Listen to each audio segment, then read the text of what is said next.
puasnya. Teman, pengalaman angon bebek kali ini memang penuh perjuangan. Bukan hanya dari segi jumlah, tapi perjalanan angonnya cukup jauh loh. Kalau Otan hitung ya, jarak yang kita tempuh tadi kurang lebih 50 kilometer.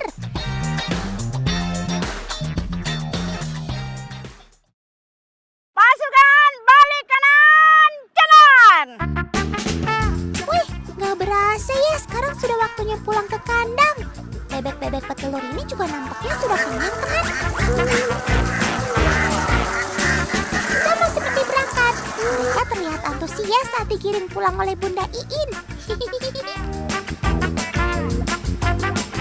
Ayo, siapa yang kagum melihat kekompakan baris berbaris bebek?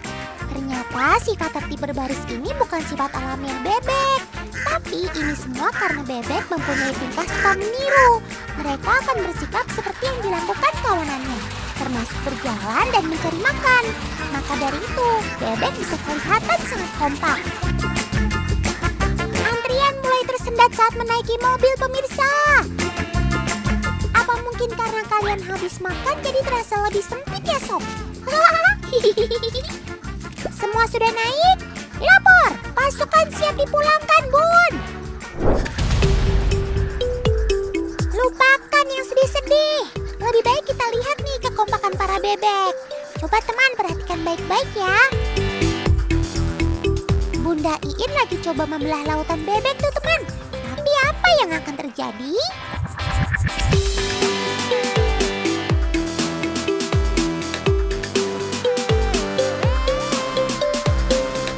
Nah, Tan, meskipun Bunda udah pisahin, tapi mereka akan kembali lagi karena mereka satu koloni.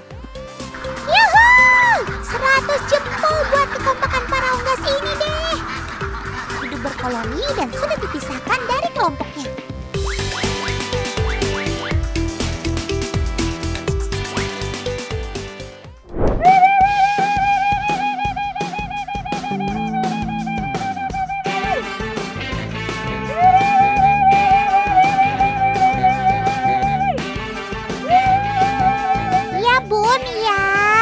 Otan dan teman di rumah juga dengar kok.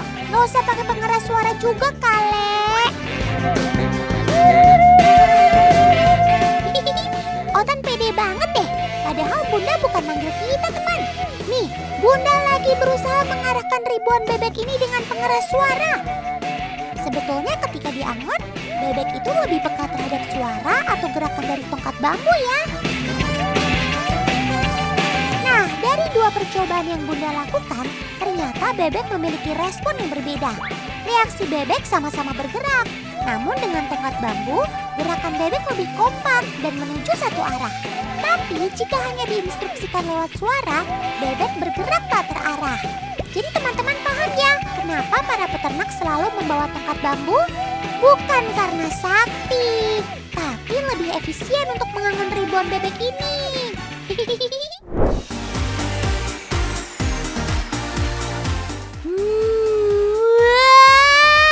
Lezat-lezat kan masakannya? Iyalah, semua olahan ini jadi makin enak karena tekstur daging si bebek yang kenyal tapi juga gurih. Mau di sate kek, apa di bumbu aneka rasa, daging itik atau bebek udah pasti jadi idola untuk penggemar olahan unggas selain ayam. Otan yang makannya pisang aja jadi ikutan ngiler nih kalau lihat aneka rupa hidangan Nusantara ini.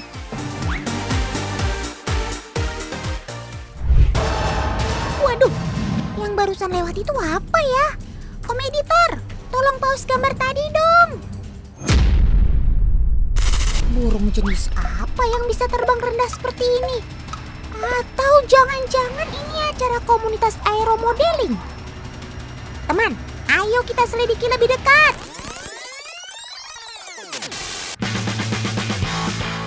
Apa? Otan gak salah lihat nih.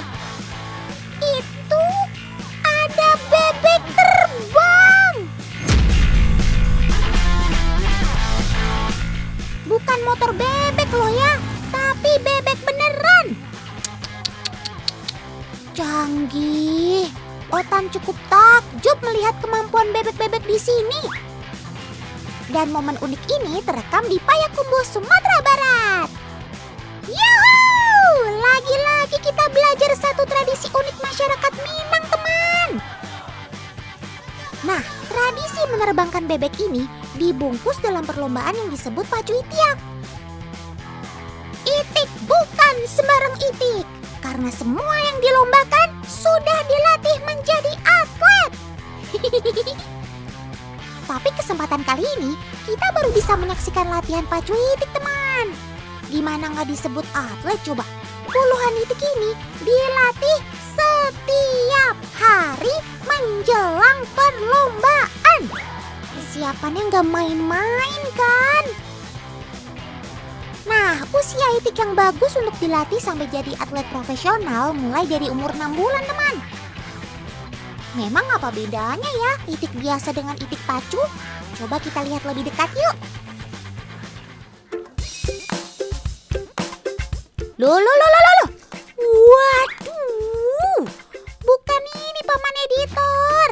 Ini si Tiak Lado Mudo. Makanan khas Minang favoritnya Kerotan. Nah, ini baru betul. Secara kasat mata, kita pasti sulit ya membedakan itik pacu dengan itik biasa. Karena pada dasarnya semua itik bisa terbang. Namun, hanya beberapa itik yang memiliki ciri-ciri tertentu untuk bisa jadi itik pacu. Seperti leher yang tidak terlalu panjang, lubang hidung yang besar, dan memiliki sayap elang. Maksudnya, bentuk sayap mengarah ke atas. Oke, kamu lolos ke babak latihan, Sob. Konon, tradisi ini dimulai sejak tahun 1028. Bermula saat masyarakat Alur Kuning memelihara itik sambil bertani. Gak cuma diam dalam kandang, tapi itik di sini juga dikembalakan ke sawah. Ya, namanya juga hewan gak dilatih cara baris berbaris, maka seringkali itik kedapatan pergi ke arah yang tidak sesuai. Saat petani menghalau itik dari atas ke bawah, maka gerombolan itik berhamburan. Bukan sekedar lari atau lompat, namun ada yang refleks terbang. Nah, dari situlah tercetus ide untuk melatih itik terbang dan dijadikan olahraga tradisional. Hingga saat ini, pacu itik ditekuni secara profesional hingga dibentuk Porti atau Persatuan Olahraga Pacu Itiak. Keren maksimal.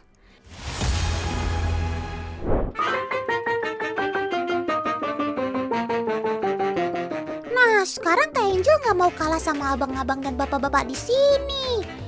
Itik Kak Angel juga diikut sertakan latihan. Ya ampun, ternyata untuk memulai ke titik start harus naik motor, teman. Sebab trek pacu itik kali ini akan diterbangkan dalam kelas 1400 meter. Sudah masuk kelas berat nih, mantap.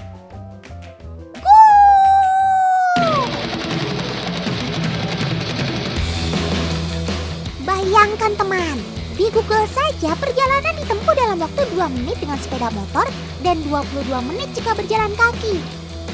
Sedangkan rata-rata kecepatan itik terbang adalah 50 km per jam. Itu artinya jarak 1400 meter bisa dilalui sekitar 1,6 menit saja. WOWBGT.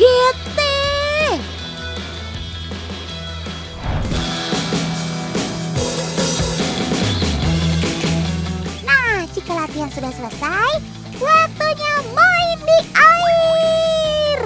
Asik! Selain jago di udara, itik juga jago di air, teman. Sebab bebek atau itik masuk dalam golongan burung akuatik. Selain kaki yang berselaput, bebek dapat mengapung karena berat tubuhnya yang tidak lebih berat dari air. Bahkan bukan hanya berenang, Pochard merupakan jenis bebek yang bisa menyelam.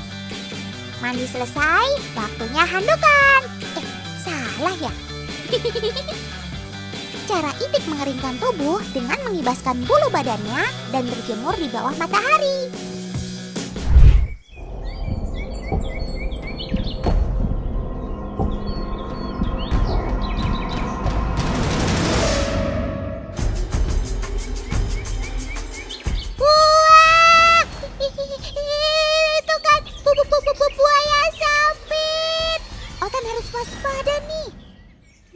memang terlihat kalem teman. Tapi saat memangsa, gerakannya bisa secepat flash. Kilat maksud Otan.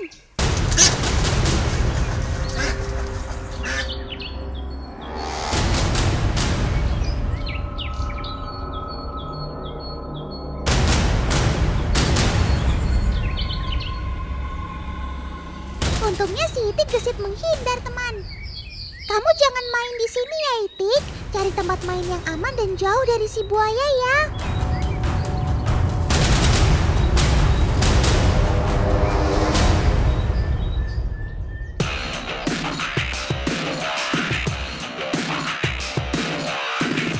Teman, Otan sekarang lagi ada di kota Amuntai, Kalimantan Selatan. Di sini ada sobat Otan yang terkenal loh, yaitu Itik Alabium. Saking terkenalnya, sampai-sampai dibikinin patungnya nih.